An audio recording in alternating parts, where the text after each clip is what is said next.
Hey guys, Mike here. So obviously Cathie Wood at Ark Invest did a lot of selling yesterday and it caught a lot of people off guard. And so I'm going to go through those and I'm going to tell you exactly why she did it. And I'll start off the video with that. That way, for those who just want to know that part, you can go ahead and be on your merry way once you watch that. But also what she and pretty much every high growth investor is preparing for in 2022. And what I did was I went back to 2018 because that's when the Fed did some tapering and they did 4 interest rate hikes.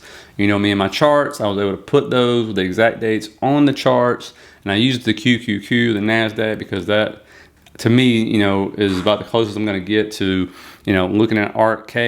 And I've also put ARK on there for you so we can see exactly what they did, before and after these interest rate hikes were put in place, because we're going to have the dates put out. We'll know when they're coming next year to look forward to that as we get closer. And so I think it might surprise you, but at least you'll get a good opportunity to see what happened in 2018, because this is maybe what we got to look forward to. Plus, there's some things I'm going to point out that were not happening in 2018 that are happening now, and I'll give you the visuals on that. We have to take that into context as well. And so if you get anything out of this, hit the like, subscribe button. I really appreciate that. Share the video. And let's go ahead and get into the sales first. And so if you're like me, this is what hit your inbox last night on 12/27. And if we scroll down and look here, you'll see a massive amount of sales from 3D Systems, Signify, Editus, which I've covered before, Roblox, Skills, PagerDuty is a big one. See NVIDIA, that's a big one. There's PacBio, CRISPR, Beam, Robinhood, DraftKings, DocuSign, all sales, as you can see to the left right there. Palantir, Twitter, Square, Shopify, Twilio, Spotify, Unity, Zoom, Coinbase, Teladoc, Roku, Tesla, and no, we're not done yet. Tesla again.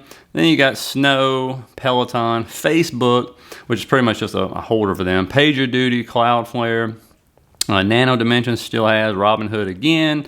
Walt Disney, which is a placeholder for cash. Okay, that's not something they're looking to hold long term. Vuzi, which is actually pretty big one. They signed a deal with Verizon, I believe, yesterday. Palantir again, Splunk, Spotify, Roblox once again, Square, Zoom, Shopify, Teladoc, Roku, Coinbase. And we're not done yet. And you got a couple others right here, Facebook at the bottom. And why does she do all these sales? It says right here. All transaction activity today, which was yesterday, was for purposes of raising cash for the 2021 annual ETF distribution. This cash raise activity has been completed, so we should not see anything like this again. Now, a lot of people are asking, well, what's cash distribution for an ETF? You look that up. Do ETFs have capital gain and dividend distributions? Just like mutual funds, ETFs distribute capital gains usually in December each year and dividends monthly or quarterly depending on the ETF. And so that is why she did all of those sales to raise cash for the distributions, which usually happen in December. So for those who just wanted to know that part of it, I'll see you later. See you next time, okay? For those who want to know what's happening in 2022, what could possibly happen, and what she and every other high growth investor is preparing for, or at least buckled up for, if it does happen, you can continue. And so let's start off with what's going on with the ARK funds this year, and then we'll look at the past history of how well they've actually performed, just to keep things in context, and how they can perform in years like this, okay, coming up in 2022. And as we can see right here, this is all her funds from 2021, how they performed. You can see they're down massively. I mean, ARK is the big one, 22%, Genomics 32%, the Next Generation is down 14%, FinTech's down 16%. But look at going back to 2020, and look at this right here. I mean, I don't know if this is like the best performance the ETF has ever had in a 1 year stance, but that's 148% in 1 year. And then if you bring it out to February, you're looking at 212% for ARK. I mean, that is pretty unbelievable, right? And so I don't know, maybe ETFs have performed better in that short amount of time. I do not. But let us know in the comments if you do. Now, looking back, right, this one started in 2014. We're going from 2017 to August of 2018, so a little over a year and a half. You got 148% move up, right? Then look what happens. From that point in time, all the way going over to the end of 2019, basically you're flat. It's less than 1% gain you would have had if you would have got in August 2018 going to the end of 2019. And so this leads us into the interest rate hikes, right? So I've plotted all the interest rate hikes for 2018. This is what we're going to see. We're supposed to have 3 of those this year, all right? So what happens with the interest rate hikes?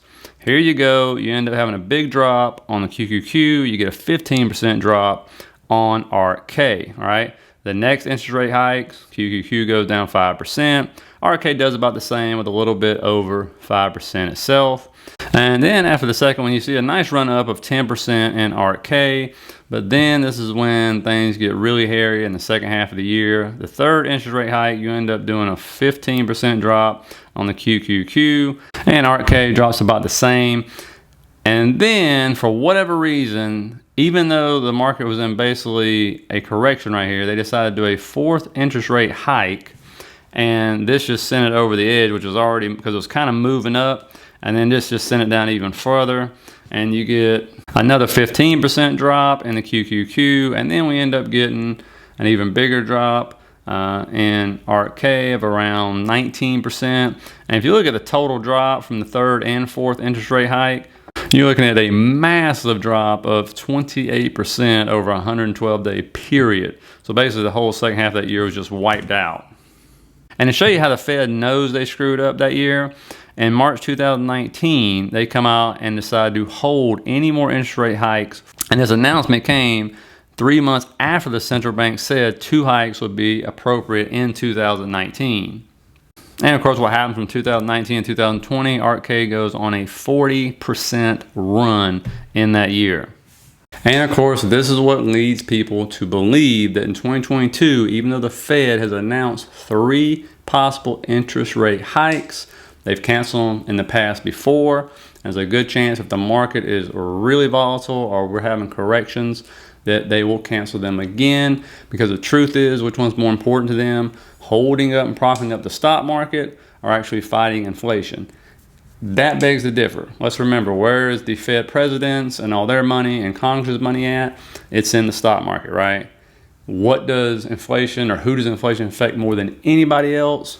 Lower income and middle income families, okay? We feel it a lot more than people that are rich, all right? And so we'll see what they do on that. I mean, the tapering, yes, it's going to take liquidity out of the market already, right? But there's still a lot of liquidity in the market. It's going to be the interest rate hikes that are most likely going to have the biggest effect of all on high growth stocks, according to past historical data, okay? And so the things we also got to look at is what is happening, going into 2022 or coming into 2021, going into 2022, that we didn't have in 2018 that could have an effect on how much, stimulus we have, whether or not they actually do the interest rate hikes or not. And the first is going to be inflation, guys. And if you look in 2018, it was between usually 2 to 2.5% roughly. And now we're looking over 7% inflation as we go into 2022. And so we have roughly 3x the amount of inflation we had in 2018. Then you're looking at the Fed's balance sheet right here. These are in trillions, right? So you're looking around $4.5 trillion back in 2018, and they were trying to decrease their balance sheet. As you can see, they successfully started doing it in 2018. They thought it was too high. Well, of course, you look over to the right now, and it is almost $9 trillion, okay? And so we basically 2x'd the Fed's balance sheet. So if they think they needed to decrease it back then, you can only imagine what they're thinking right now. And the third one's the debt, right? I mean, in 2018, I think we had around $22 trillion in debt, and now we've increased it to over $29 trillion. And the big one, if you look at that little fingers pointing right there, the interest on the debt, $421 billion and counting. And if you didn't have to notice it, make sure you go back and look at the left box in that clock after this video, and you'll see where it's debt percentage of GDP for us. It was 55% in 2000. It is now over 127%, which is not good. And I think it's like 1 out of every 5 federal tax dollars collected goes just to pay down the interest we owe on that debt. And so that's not good either. And so these are things that were, not happening in 2018 or weren't as bad in 2018 as they are now. And this is what limits the Fed, and why everybody says the Fed is trapped, which is true, which, Cathie was kind of almost talked about this too as well.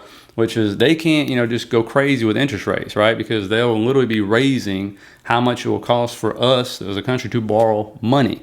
Also in that debt clock, you'll see how much we owe other countries, and it's in the trillions, okay? And so, that's something she's thinking about, I'm thinking about, you should be thinking about. But, you get an idea of, what she's going to start doing, and she's been making moves. She's going to continue to make moves to the end of the year. A lot of funds are doing that. And also another reason for her selling as well, for those who stay to the end, is, she can actually sell at a loss, which a lot of her stocks are at now, right? And then she can take that and go back to 2020 where she had those massive gains, right? And she can use that to write off and lower what they owed on those gains. She can actually do that. And because imagine, she don't want any stock being over 10%, right? Which is why she's had to sell so much Tesla over the last 2 years, because Tesla just keeps going up and up and up.